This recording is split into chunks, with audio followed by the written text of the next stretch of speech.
And it's interesting, I too start with that. Like if I don't know what else to predict, but as a foundational thing, this seems like the safest starting, premise. But then what does that ripple through to in fields like genetics and AI, which you mentioned, autonomous driving, space-related topics? I mean, just ubiquitous computing everywhere. I think AI is going to be incredibly sophisticated in 20 years. When does it first wake up? It seems to be accelerating, and the tricky thing about predicting things when there's an exponential is that an exponential looks linear close up, but it's not linear. So, and AI appears to be accelerating, from what I can see. And do you look at autonomous driving and point AIs like the Siri-like functionality as your guidepost? Well, I had sort of a debate about something like, is AI accelerating or not? And he was saying, well, what's the y-axis? If it's accelerating, you get t on the x-axis, but what's the y-axis? And I said, well, I thought about that, and I think you could have a recursive y-axis, so that if at any point in time your predictions for AI are coming sooner or later, that actually would help define whether it's accelerating or not. Whatever that axis was. So you might just look at the net change. It's sort of a recursive axis. Like, so if in any given year, if you find your predictions are going further out or coming closer in, that actually, is one way to think of acceleration. Because otherwise, what's the qualitative or quantitative measure of AI? I was saying, if a given technology is always 20 years in the future. Yeah, if it's always 20 years in the future, it's like more logarithmic. So does AI seem like it's one of the most fastly accelerating things that you're aware of? Yes. And I can certainly see that with autonomous driving, where 3 years ago I thought it was 10 years away, and then 2 years ago I thought it was 5 years away. Now I think it's 3 years away or less than 3 years away. Wow. So, and when you say away, like released to market, available for consumer adoption, as opposed to prototyping? No, I mean like the technology works. There's a sort of second question as to when regulators would approve it. Yeah. But like good luck with that. The technology works technology works as a general solution. So like autonomous driving, like basically works anywhere. So it could be sooner for point things, like highway only or. I mean, highway only, we're already in public beta with this at Tesla, so we'll be hopefully in the next several weeks releasing to all of the cars that have the autopilot hardware, which is all cars built in like roughly the last 12 months.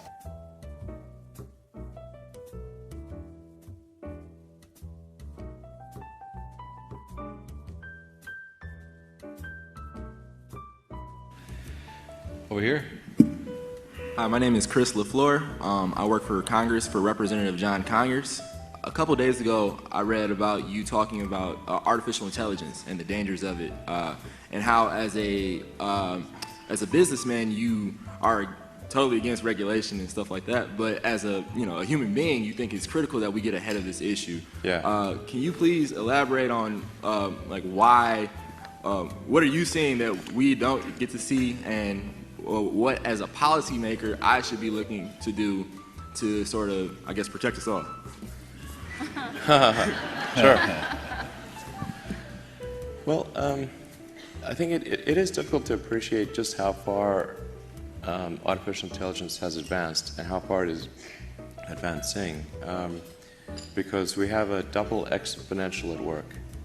We have an exponential increase in hardware capability, and we have an exponential increase in software talent that is going into AI. So whenever you have a double exponential, it's very difficult to predict. People's predictions are almost always going to be too conservative in terms of thinking it'll be further out than it is.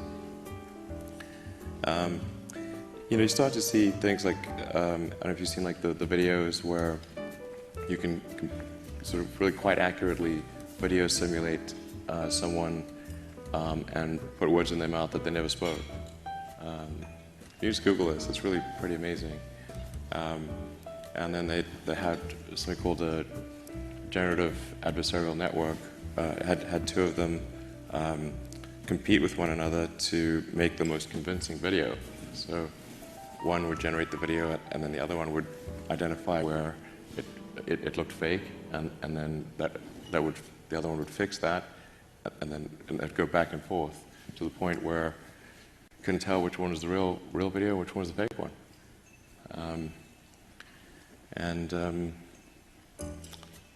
Obviously there have been some very public things like the defeat of AlphaGo, or defeat of Go by AlphaGo, the world's best Go champion. People thought defeating Go was either never or 20 years away.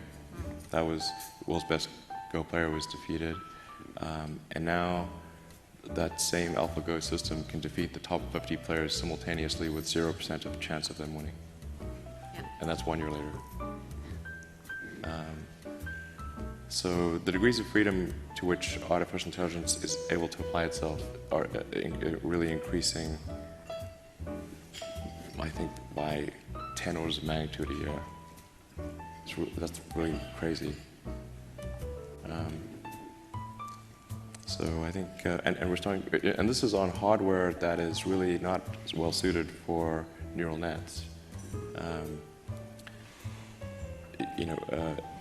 Like a GPU is maybe an order of magnitude better than a CPU, but a chip that is designed optimally for neural nets is an order of magnitude better than a GPU.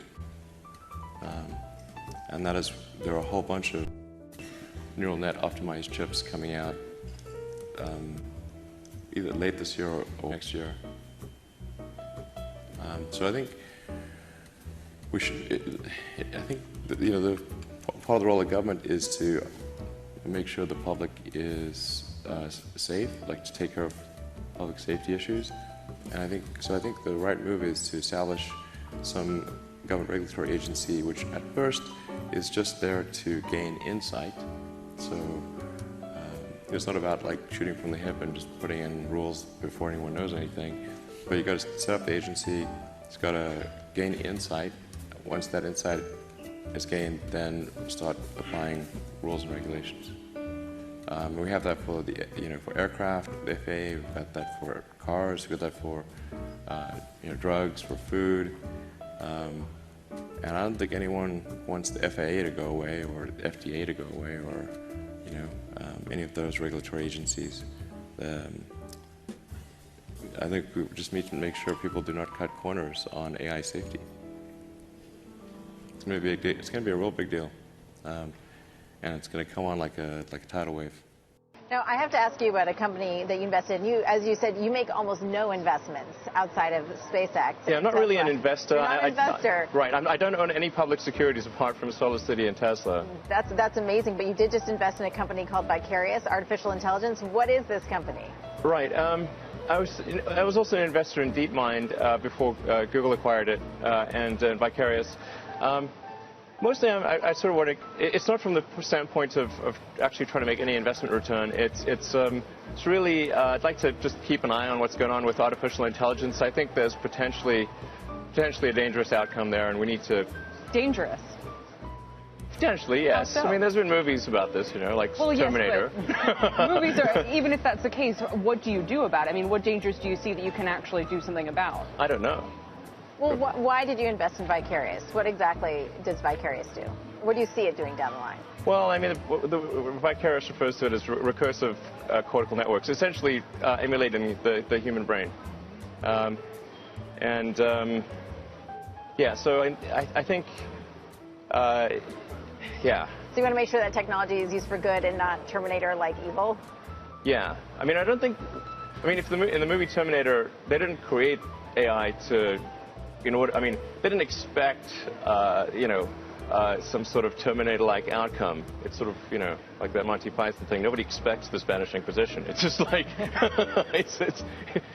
but you got to be careful. So you want to make sure that. But here's the irony. I mean, the man who's responsible for some of the most advanced technology in this country is worried about the advances in technology that you're aware of. I mean, yeah. I guess that's why I keep asking, what can you do? In other words, this stuff is almost inexorable, isn't it? How, if you see that there's these brain-like developments out there, can you really do anything to stop it? I don't know. Well, what should AI be used for? What's its best value? don't know. But there's some scary outcomes, and we should try to make sure that the outcomes are good and not bad. Yeah. Or escape to Mars if there's no other option. The AI will chase us there pretty quickly. Oh, God. So what else is in the Elon Musk notebook? What's the latest with the Hyperloop? I understand that there are some companies that are forming to try to make the Hyperloop happen, and I encourage them. I think that's great. I'm super focused on Tesla and SpaceX, and to a small amount on Solar City, so that basically completely uses up my brain. And then, but I hope that something happens with the Hyperloop. And if nothing happens with it, then I'll probably do something down the road and try to make it happen. And you said once you get Tesla to a certain point with an affordable car on the market, you're going to be ready for your next thing. What is the next thing? Well, no, I'm always going to be involved with Tesla. Forever. The only question is whether I will be CEO forever, or at least until I die. So. I'm committed to be CEO of Tesla through volume production of the mass market vehicle, but I will continue to be involved with Tesla as far into the future as I can possibly imagine. The only question is whether I will remain as CEO, say, 5 years from now. That's the only question. And as the ultimate disruptor, when you look at all the technologies out there, you've talked a little about artificial intelligence. What else do you think is really disruptive to the status quo right now?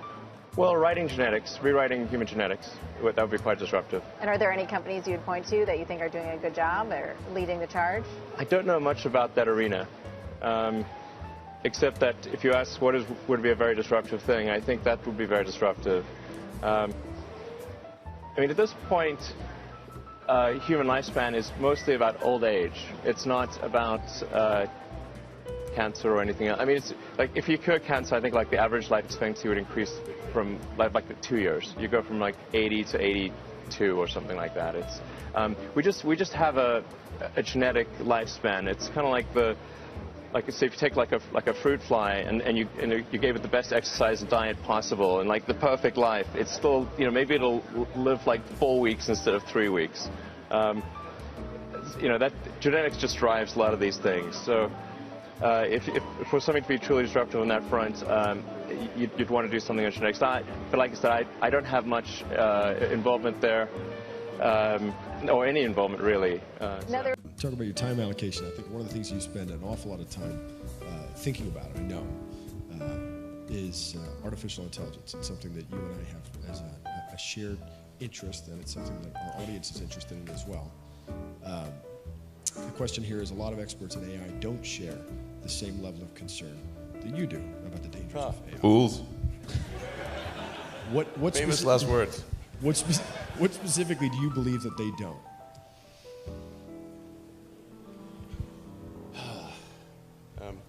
Well, the biggest issue I see with so-called AI experts is that they think they know more than they do. And they think they're smarter than they actually are. In general, we are all much smarter than we think we are, but much less smart, dumber than we think we are, by a lot. So this tends to plague smart people. They just can't. They define themselves by their intelligence, and they don't like the idea that a machine could be way smarter than them. So they discount the idea, which is fundamentally flawed. That's the wishful thinking situation. I'm really quite close to, I'm very close to the cutting edge in AI, and it scares the hell out of me. It's capable of vastly more than almost anyone knows, and the rate of improvement is exponential. You can see this in things like AlphaGo, which went from, in the span of maybe 6 to 9 months, it went from being unable to beat even a reasonably good Go player to then beating the European world champion, who was ranked 600, then beating Lisa Doll 4-5, who'd been world champion for many years, then beating the current world champion, then beating everyone while playing simultaneously. Then there was AlphaZero, which crushed AlphaGo 100-0. And AlphaZero just learned by playing itself, and it can play basically any game that you put the rules in for. Whatever rules you give it, it literally read the rules, play the game, and be superhuman for any game. Nobody expected that rate of improvement. If you ask those same experts who think AI is not progressing at the rate that I'm saying, I think you will find that their predictions for things like Go and other AI advancements have their batting average is quite weak. It's not good. We'll see this also with self-driving. I think probably by end of next year, self-driving will encompass essentially all modes of driving and be at least 100 to 200% safer than a person by the end of next year. We're talking like maybe 18 months from now. NHTSA did a study on Tesla's Autopilot version 1, which is relatively primitive, and found that it was a 45% reduction in highway accidents. And that's despite Autopilot 1 being just version 1. Version 2, I think, will be at least 2 or 3 times better. That's the current version that's running right now.